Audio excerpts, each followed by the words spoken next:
Interesante lo que se refiere al médico general, el médico de atención primaria, porque la patología en esta área, ¿sí?, de los genitales masculinos siempre han de tener, excepto que se especialicen, ahí sí la cosa puede variar. Hay dos cuadros que son fundamentales y deben de acordar. Por si acaso, esto es una síntesis de la materia. Nadie vaya a creer, uy, que se ha olvidado de esto, que se olvidó de lo otro. No, no va a entrar todo. Imposible. Solamente tengo dos clases. Esta y la del viernes, acuérdense ustedes. Porque el día miércoles y jueves en Chupadulajes, el patriotismo se lo demuestra trabajando, recuérdenlo, a lo menos con la gente, con el ser humano, trabajando. No hay otro modo de... Por lo menos en nuestra área, yo no sé qué otra manera más podría haber de rendir el patriotismo, la vocación, lo que uno quiere de la medicina es atendiendo al paciente. No hay otro. Para nosotros no hay vacación, señores. No hay vacación. Algunos se hacen la ilusión. Por favor. Pero sin azúcar, ya sabes. Sí. Entonces, lo que yo quiero pedirles es en eso reflexión. No hay caso. No podemos darnos vacaciones, no hay caso. Ustedes en el feriado tienen que dedicarse a estudiar, van a quedar contentos, van a quedar satisfechos. Patología, por lo menos en mi grupo, el examen práctico no lástima. Una pena. La gran mayoría que ya en curva, porque claro, vienen de un periodo, una parte. Es el mes de julio, no sé, ya damos la vacación. ¡Mentira! No, no debe ser así. Cambiaremos.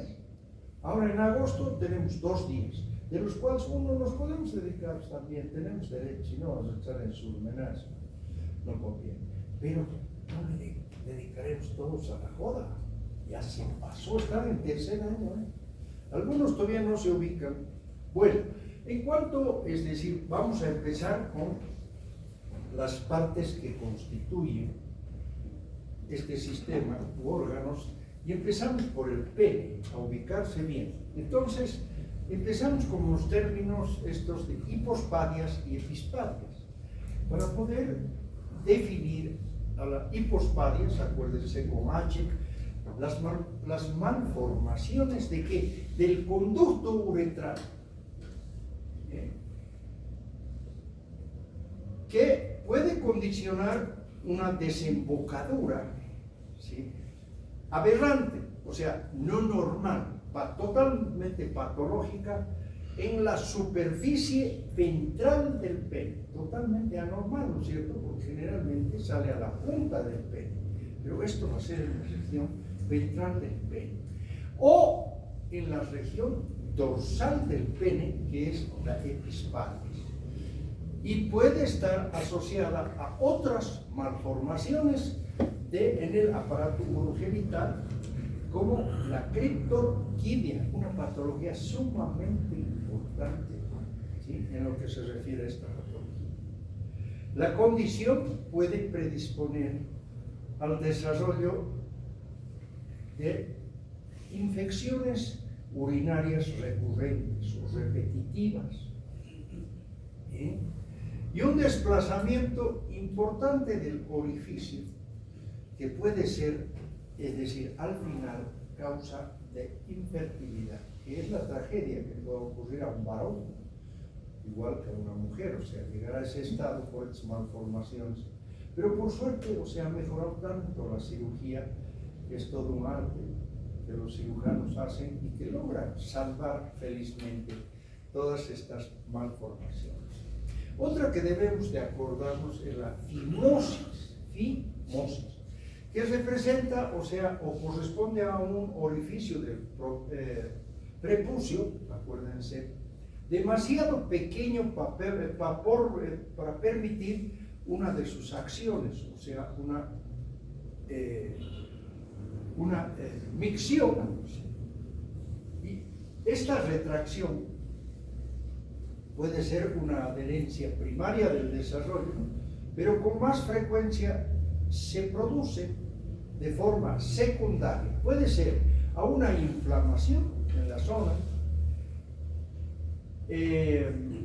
Este predispone a las infecciones secundarias y lo más lamentable es el carcinoma por la acumulación crónica. Recuérdense que nuestro pene, para que no nos duela, porque pues, si no tuviera estas secreciones, que en su mayoría son grasas, ¿sí? Y otros restos, nos dolería a los varones al rozar con nuestra ropa.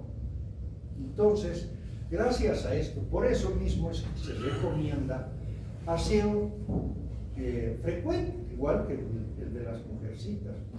Nuestras áreas genitales tienen una flora microbiana propia. Y todo esto pues secreta y hace que haya ciertas sustancias que pueden llevarnos a problemas en la salud. Bueno, van a disculpar y otra vez más tengo que resignarme yo a dar en estas condiciones. Da vergüenza. Una facultad de medicina con tantos años. Pero fíjense, esto ya ha cumplido su tiempo, ya, pues ya, o sea, ya debíamos renovar aparatos y disculpen si algunos no pueden ver bien, pero yo hago todo lo posible, sí, porque mis fotografías se puedan ver, ¿no? Y aquí tenemos la hipospadias, lo mismo esta, 4 casos son de hipospadias en distintas posiciones del pene, ¿no? Y aquí están las epispadias, que tampoco puedo explicarlas bien, ¿no? Y estas son las fimosis. Fíjense cómo el glande no puede salir. Y es un problema, porque tiene que estar afuera, tiene que haber, es decir, podríamos decir vulgarmente, tiene que ser corredizo. Pero en estos casos es más estrecha en esta parte, ¿no? Y bueno, creo que, es decir, está claro esto.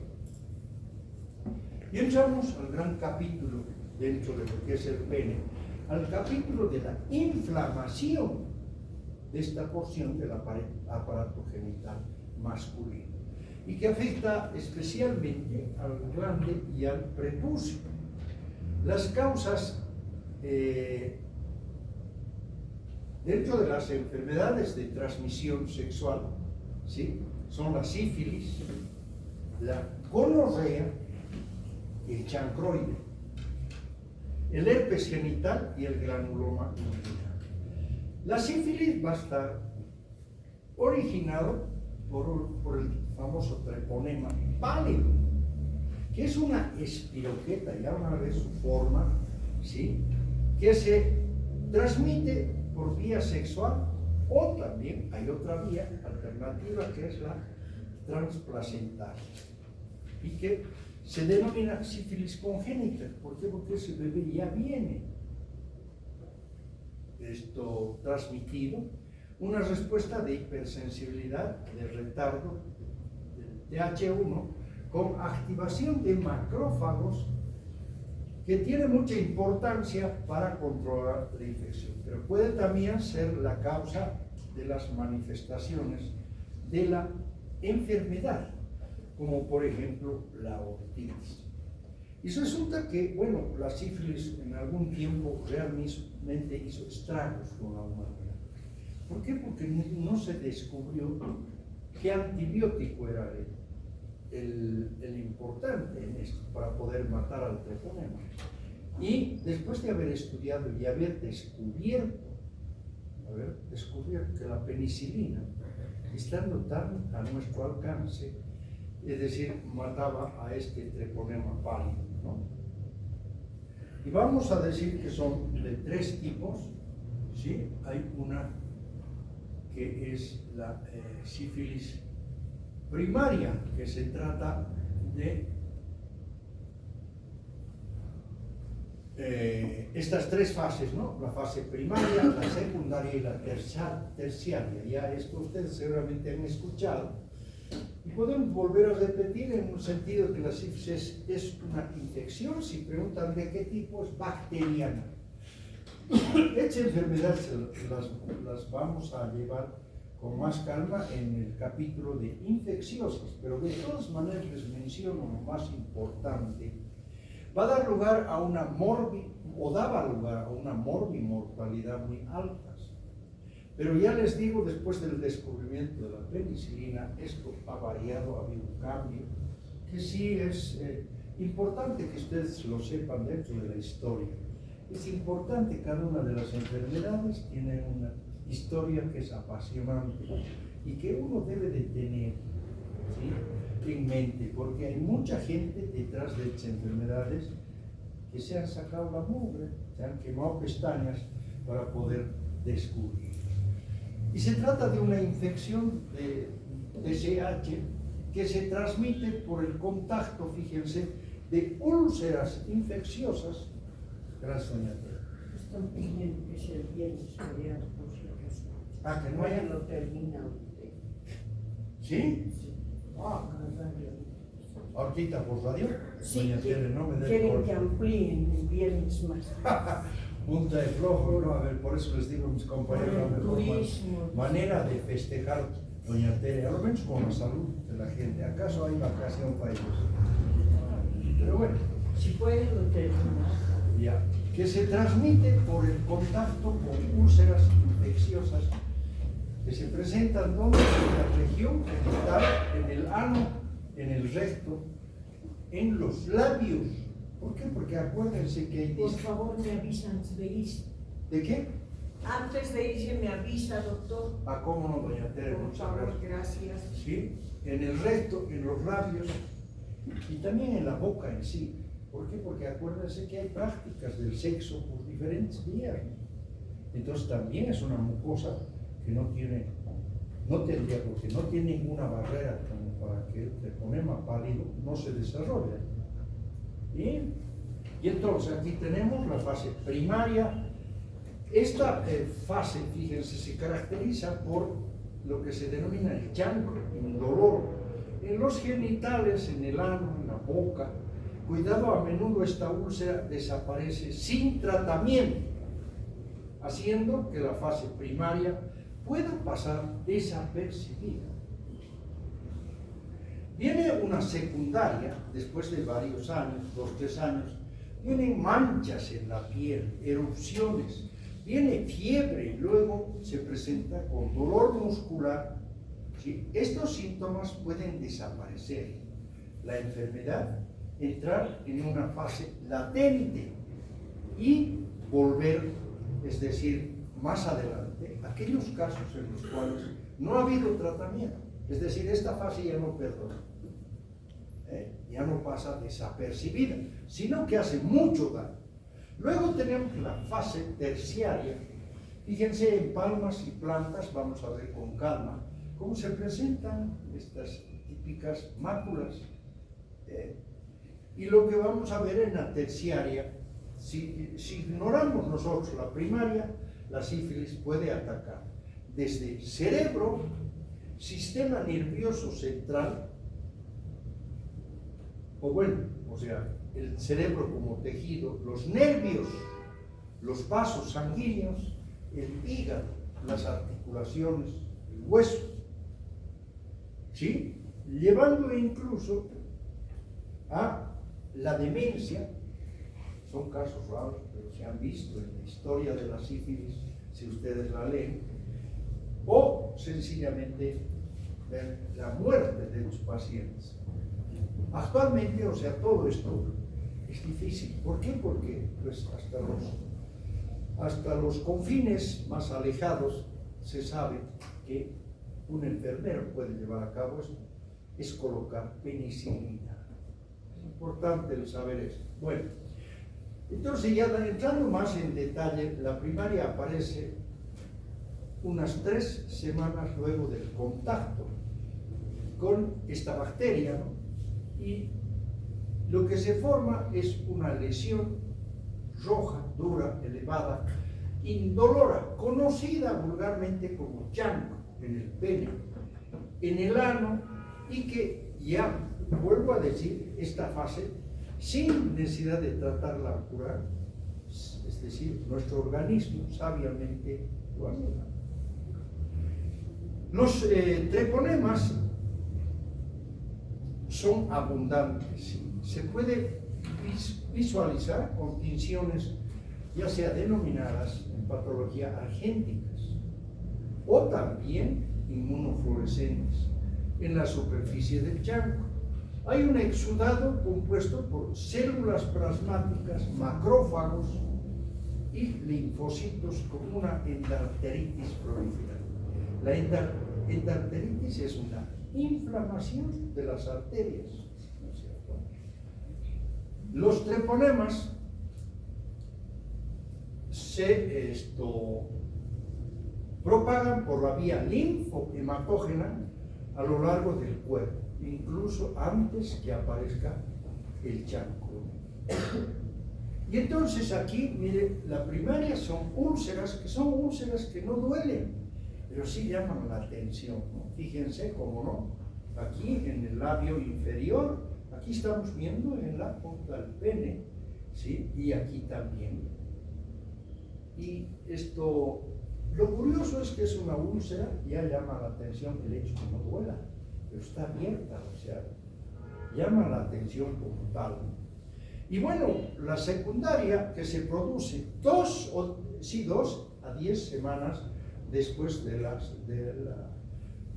o más bien 2 a 10, procede así en el 75% de los pacientes sin tratar, con diseminación y proliferación de las espiroquetas en la piel, incluidas en este caso en las palmas y en las plantas, ¿cierto?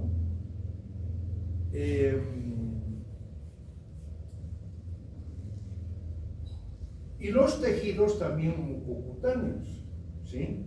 Especialmente donde en la boca, porque es un epitelio que a pesar de tener su fortaleza, pues hay casos en los cuales, como en esta espiroqueta, pues no aguanta.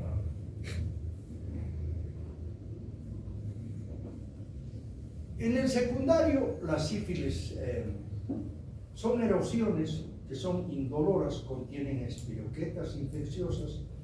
Las mucocutáneas van a mostrar hechos infiltrados inflamatorios, constituidos especialmente por células plasmáticas y por linfocitos, y se produce, como hemos dicho, la clásica endarteritis obliterana.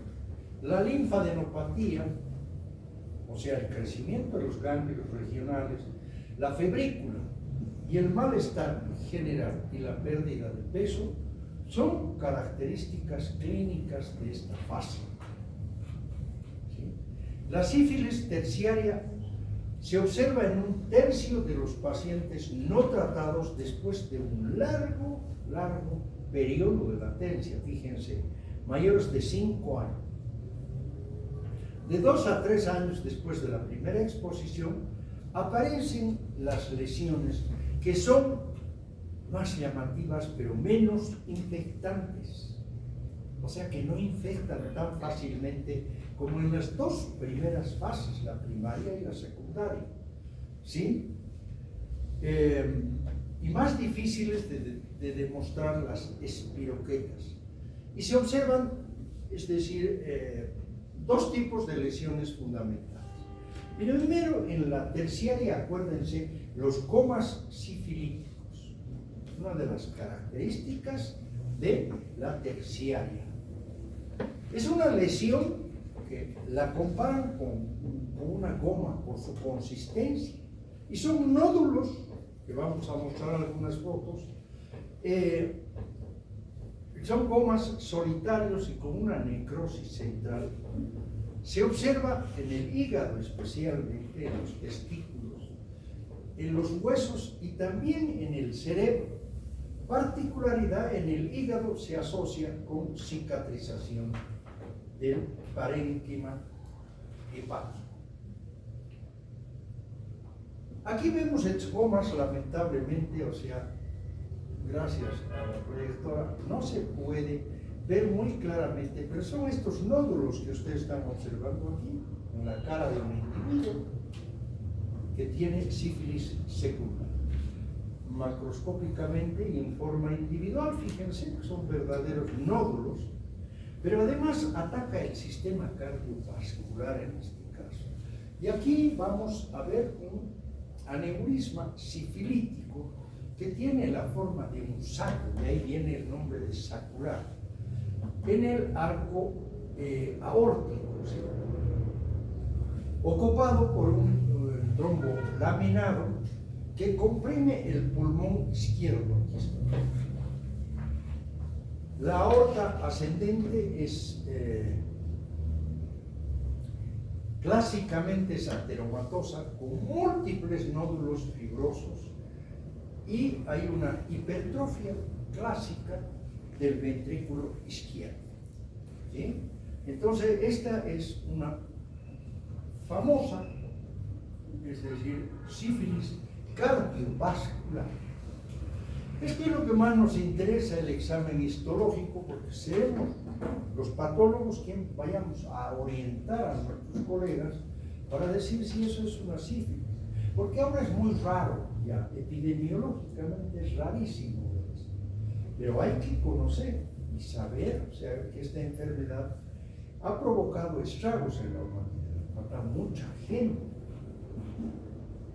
En el examen histológico, los gomas sifilíticos presentan las siguientes características.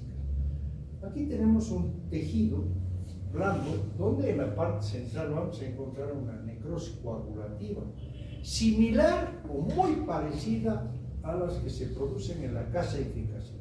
La caseificación, acuérdense, característica de ¿qué? De la tuberculosis, ¿no es cierto?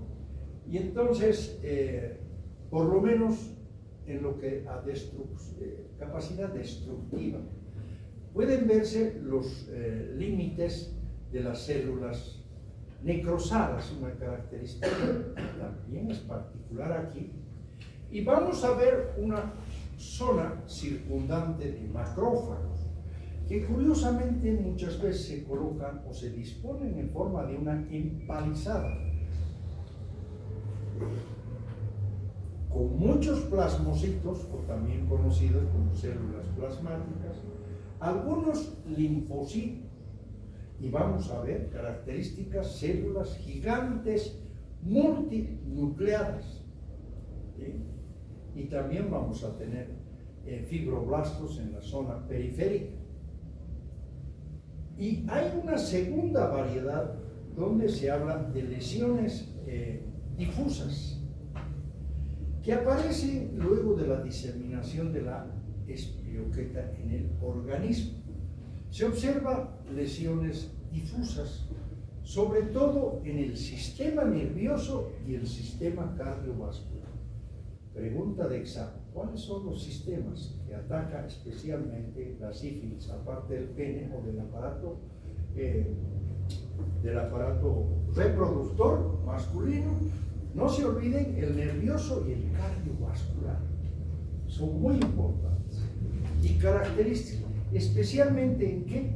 En la sífilis terciaria.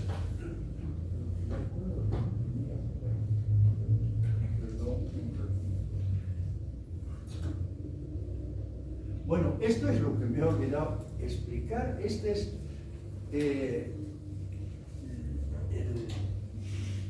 el microorganismo que ataca, que es el treponema pallidum. Me parece, es decir, una espiral, fíjense. Por eso se llama espiroqueta.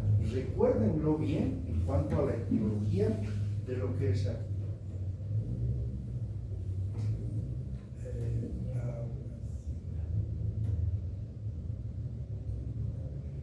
Bueno, vamos a entrar un poco más en detalle a ver qué es la sífilis vascular o cardiovascular, que ataca en más del 80% de las sífilis terciarias, que son componentes que en el 80%, de cada 100, 80 vamos a tener eso, que afecta principalmente, y no sé por qué escogen a la aorta, ¿sí? Es otra particularidad de la sífilis.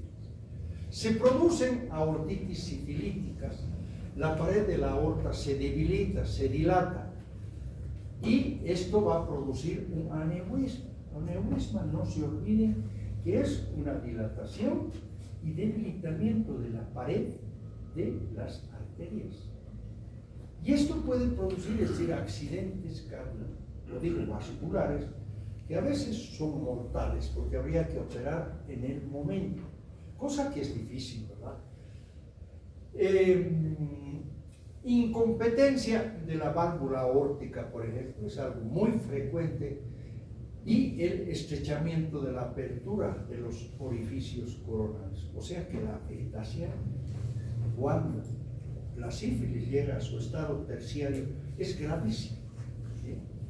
La aortitis es una complicación de la sífilis terciaria, no se olviden, y ocurre entre 10 y 20 años tras la infección inicial y que no ha sido tratado el caso. Como resultado de la invasión directa del treponema pálido, ¿a dónde? A la pared aórtica, que va a causar el fenómeno, es decir, fisiopatológico, es una endarteritis. Por lo tanto, es decir, siempre esta endarteritis va a haber una necrosis característicamente de la capa media. ¿Cuál es la capa media? Acuérdense que es la muscular, la más importante en esta arteria, que es la aorta. Y finalmente se desarrollan aneurismas. Ese es el evento final de los pacientes, que muchas veces los matan.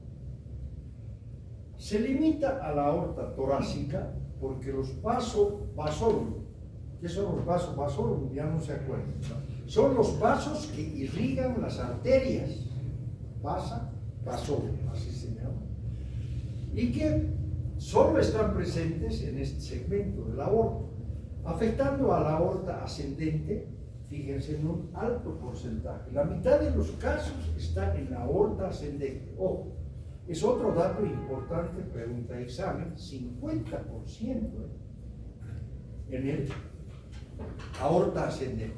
La aorta aórtica apenas en el 35% y la descendencia o descendente apenas en 15%.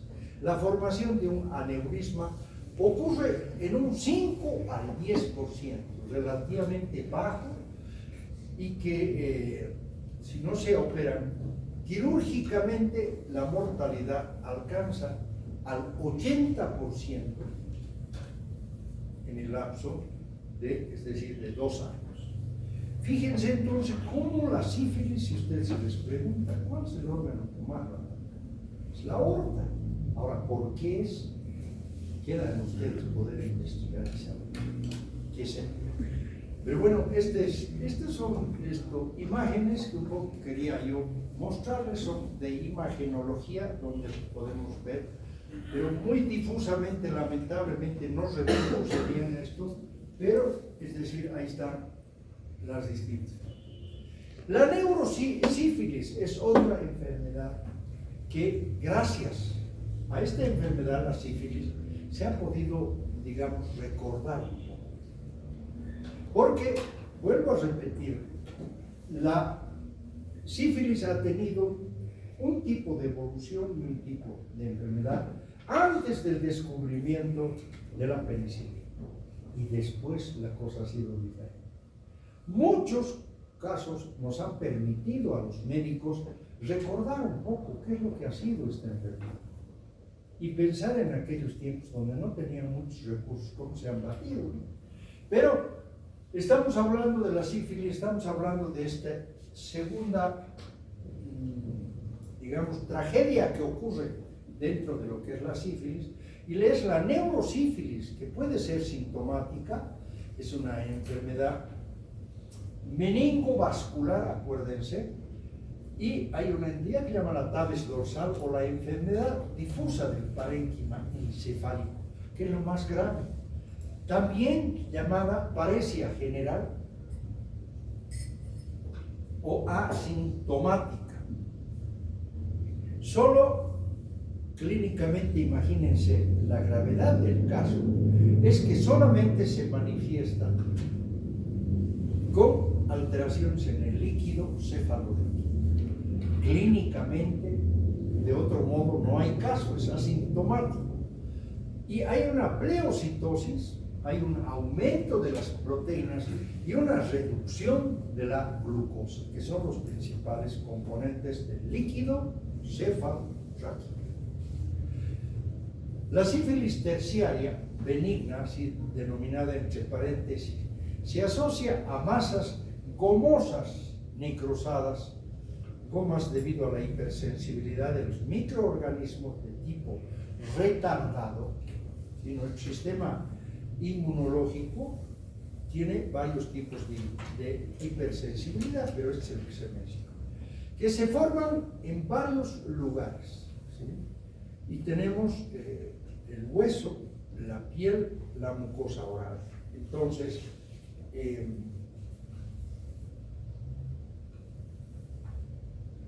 es importante entonces, no se olviden, la cardiovascular y la sífilis o la neurosífilis son muy importantes. Son muy raros o rarísimos, por no decir prácticamente no hay, desde que se descubrió la penicilina. Pero de todas maneras, en cuanto, es decir, a la parte teórica, ustedes deben de saber pero perfectamente. Y no se olviden, algún día que tengan tiempo y estén de vagos, lean la historia de la sífilis. Es apasionante, apasionante. Y nosotros, paralelamente, siempre a mis alumnos les recomiendo yo leer un poco la historia de cada una de las enfermedades. Es apasionante, porque da mucho gusto, deleita uno el hecho de ver que en esas épocas han tenido que combatir con lo que ellos tenían. En cambio ahora, uno de estos casos, difícil que pasen de la primaria a la secundaria. Difícil. Una vez que diagnosticamos la sífilis primaria, es atacada de base, ¿no? Y tratamos de tratar. Tenemos también otra variedad que es la sífilis congénita y que suele aparecer cuando la madre tiene una sífilis primaria o secundaria, naturalmente, si no, ¿cómo se contagiaría la criatura? No hay caso. La muerte intrauterina o perinatal se va a producir en la mitad de los casos. De cada 100 hay 100 que mueren, ¿sí? Es decir, dentro del útero o inmediatamente ha nacido, sin dar tiempo a tratar, ¿no? La sífilis congénita precoz, o también conocida como la del lactante, es decir, la etapa de la criatura, comprende primero la deformidad de la nariz. Característicamente en la nariz se produce una nariz que por su forma le llaman silla de montar. Fíjense usted si parece o no.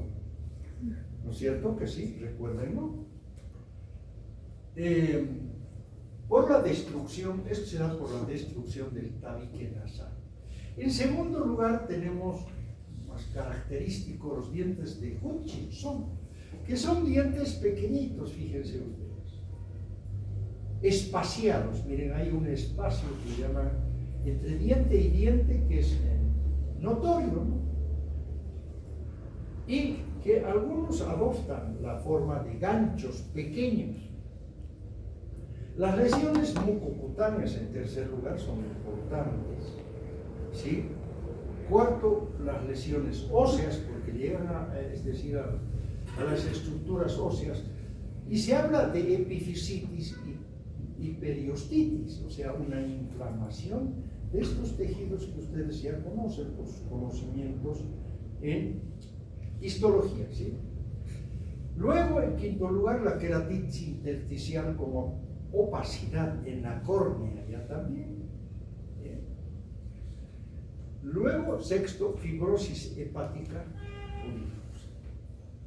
La fibrosis intersticial pulmonar también se puede dar, y mortinatos con sífilis congénitas se caracterizan por ser prematuros. Prematuro se llama aquella criatura que nace antes de lo debido, porque no está maduro. Entonces, con una piel macerada, el vaso e hígado característicamente van a estar agrandados y va a haber una epífisis sifilítica. Acuérdense que las epífisis son los extremos, ¿sí?, de los huesos, y va a haber una infección de esto. Y las manifestaciones tardías comprenden los incisivos centrales, que son mellados, la sordera, son niños que ya nacen sordos, recuérdenlo, es importante, y la queratitis intersticial con ceguera, esa es la tragedia. Estamos hablando de las manifestaciones tardías y que son parte de la tríada de este autor Hutchinson, ¿sí? Bueno, vamos. Las pruebas serológicas de la sífilis. Ha avanzado mucho también la tecnología y bueno, aquí les voy a mencionar algo. La prueba de los anticuerpos treponémicos, que lo que hacen es medir los anticuerpos reactivos con el treponema pálido específico. Las pruebas no treponémicas, que son es decir, hay un ente que coordina todo esto, del Venereal Disease Research Laboratory. Después la reagina plasmática rápida, que se abrevia RPR. Creo que tienen la capacidad de medir los anticuerpos anticardiolipina, que es un lípido característico, es un fosfolípido, perdón, presente donde en los treponemas y los tejidos normales. Ambas pruebas se tornan positivas, ¿sí?, en unas 6 semanas después de la infección, aunque son moderadamente sensibles, 70-85% para la sífilis primaria. Pero la secundaria, su sensibilidad, imagínense, supera los 95%. Las pruebas no treponémicas se negativizarán con el tiempo o con el tratamiento, mientras que las de anticuerpos treponémicos se mantienen positivas o son muy sensibles para la sífilis terciaria y lactantes.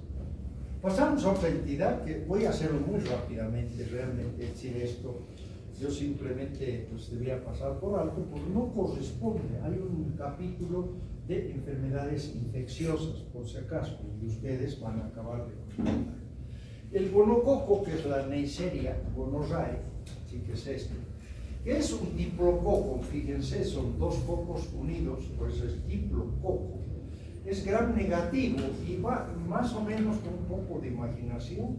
Tenemos que tener una forma de un riñón que se manifiesta por una uretritis en el varón. Es una uretritis muy molestosa.